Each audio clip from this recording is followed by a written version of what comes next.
ബ്രാൻഡിങ്ങിന് വേണ്ടിയിട്ട് അല്ലെങ്കിൽ communication strategy തപ്പി വരുന്ന ആളുകൾ എൻ്റെ അടുത്ത് വരും. അവരുടെ മൊത്തം കേൾക്കും, എന്നിട്ട് ആ ഒരു ഐഡിയ ഒക്കെ ഉണ്ടാക്കും. അപ്പോൾ അവർക്ക് ഇഷ്ടപ്പെടും, കോൺസെപ്റ്റ് ഒക്കെ ഇഷ്ടപ്പെടും. പിന്നെ ഇവരെന്ത് ചെയ്യാന്ന് വെച്ചാൽ ഇവരിതിനെ മുകളിൽ ഇവരുടെ അഭിപ്രായം പറയും.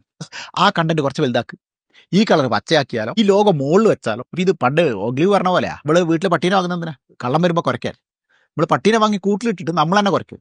ഇവനെ പട്ടീനെ വാങ്ങാതിരിക്കല്ലേ ലാഭം, പട്ടീനെ ഉള്ള പൈസകളിൽ ലാഭിക്കുക. നമ്മളുടെ ശരികൾ വേറൊരാളുടെ വായിൽ വെച്ച് കേൾക്കാൻ വേണ്ടി പോകരുത്. ട്രൂത്ത് ടെല്ലേഴ്സിൻ്റെ അടുത്തേ പോകാൻ പാടുള്ളൂ. ബ്രാൻഡ് സ്വാമി നിങ്ങൾ വിരൂപനാണ്, നിങ്ങളെ കാണാൻ കൊള്ളൂല, സത്യമാണ്. അത് പറയുന്നത് കേൾക്കുമ്പോൾ നമുക്കൊരു വിഷമം വരും അല്ലേ?